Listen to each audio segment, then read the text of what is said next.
The Case of the Missing Hand by Tan Honey. It was upon the morning of the 17th of October when I encountered my long-term friend and companion Mr. Sherlock Holmes knocking upon the door of my residence. As I opened the door, I recognized the look of subdued excitement on Holmes's face, one of those periods where he would rush from location to location, either unaware of the effect such a schedule was having on his body or uncaring, locked as he was in the thrill of the chase. It was highly peculiar for him to call on me, for it was often his way to send a telegram summoning me to his residence at 221B Baker Street. I voiced this concern, and he looked at me with a sharp eye. "My dear Watson," he exclaimed, "I know that if I were to send a telegram, it would take at least 10 minutes for it to arrive, and at least 10 minutes for you to arrive at my residence. No, time is of the essence, my friend. The hunt is on!" He led me outside to a waiting carriage, my feet carrying out the exciting routine they had gone through dozens of times before. Once we were inside, I turned to Holmes. "I trust you're on a case," I said. "You expect anything less of me," he smiled. "Did you enjoy your trip to Scotland?" I began to reply in the negative, for my wife had fallen ill on the second day of our trip, when I realized I had not told Holmes of my holiday at any point before or after the week's trip. "I can see how you would deduce I was on a trip, considering the length of my absence," I said. "But however did you work out I went to Scotland?" He leaned forward, as if to impart some of his usual wisdom, but instead said, "Your wife was leaning out the window. I simply asked her. You must always be aware, my dear Watson, that before we come to the world of theories and ideas, we must first make sure to find out the facts." I raised a skeptical eyebrow. "This seems to be contrary to the priorities you yourself demonstrate, my friend. Oftentimes you will have worked out the solution to the case moments after, or even before, the details of it have been imparted to you." He turned to me in mock anger, but his expression quickly lightened, as if he was speaking to a child, as he no doubt considered himself to be.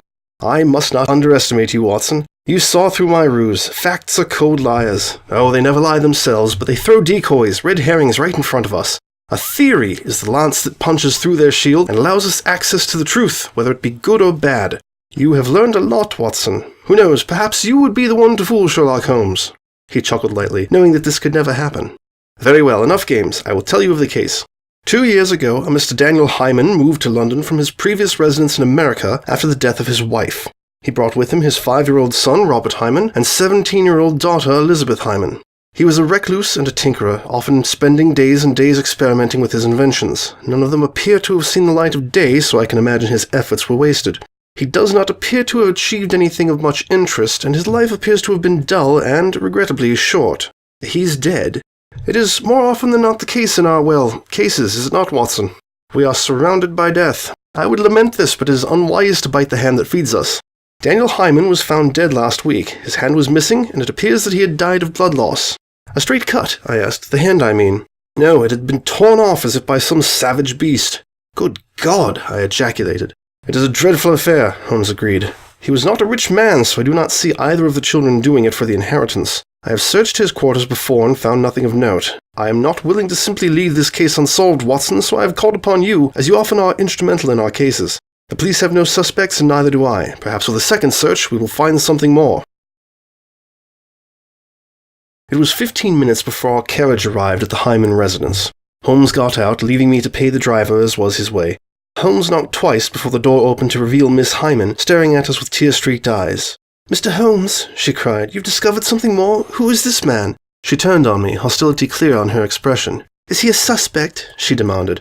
Holmes lay a pacifying hand upon her shoulder. "No, this is my friend and colleague, Dr. John Watson. He is here to help me with my investigation. Can you please show us to your father's quarters?" "Certainly," she stuttered, leading us down the stairs. "Father was often down here for weeks. He was very absorbed in his work. He was a very successful inventor," she informed us with misguided pride. "Clients would visit him often." Given Holmes's short, cold summary of the man's life, I assumed this was a lie designed to impress myself and my companion. Holmes continued as if he had not heard her speak. "Here we are," she said, opening the door. "Would you mind if I left you to it? I must comfort my brother." "Not at all," replies Holmes. She left the room, her footsteps echoing.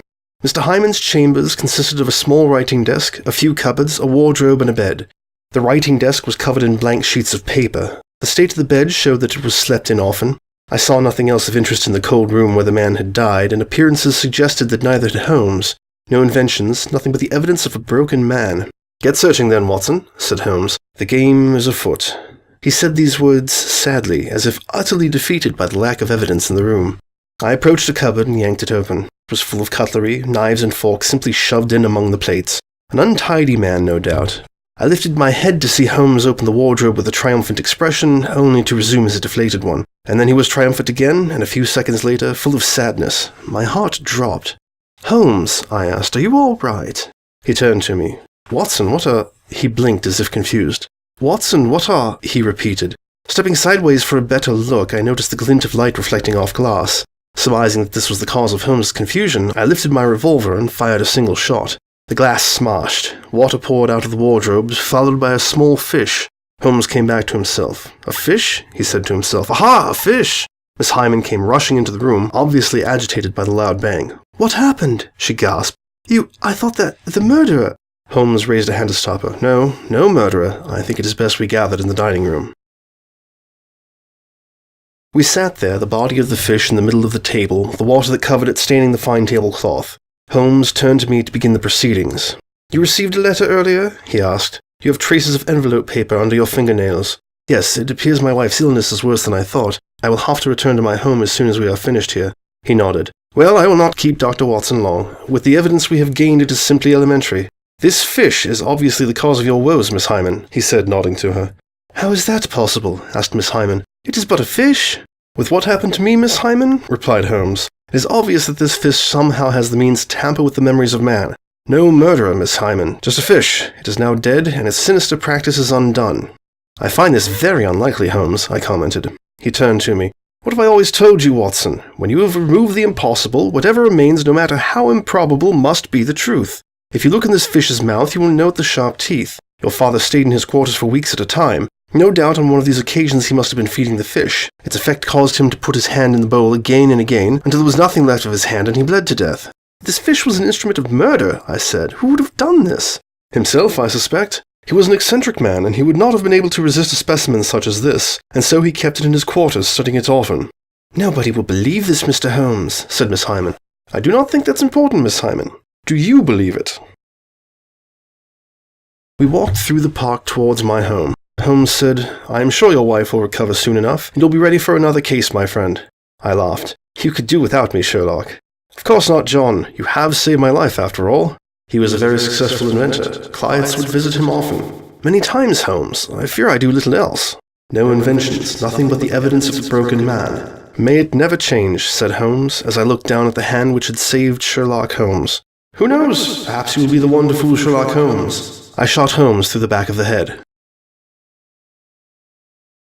I walked into 221B Baker Street and went up the stairs to what had been Holmes' quarters.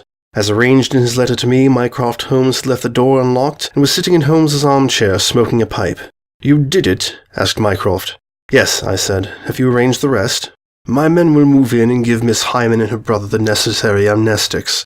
"You have done our Foundation a great service, Dr. Watson." He said this as if I had simply delivered a letter instead of killing his brother. He saw my expression. "It had to be done, Doctor. The loss of Dr. Hyman was a regrettable one, but Sherlock could not be allowed to continue knowing what he knew. He wasn't as sensible as you. We're the only thing holding the world together, you know." "Yes," I said, and I was telling the truth. "I know. You and your wife sail for America on Tuesday. I would pack your bags. Now we will walk onto the streets as if we were old friends and go our separate ways. I will spread the story that Holmes was killed in Strasbourg. Are we clear?" "Yes." My voice was a dull, quiet monotone. "We are." Myself and Mycroft left the cold, dead room at 221B Baker Street. The end.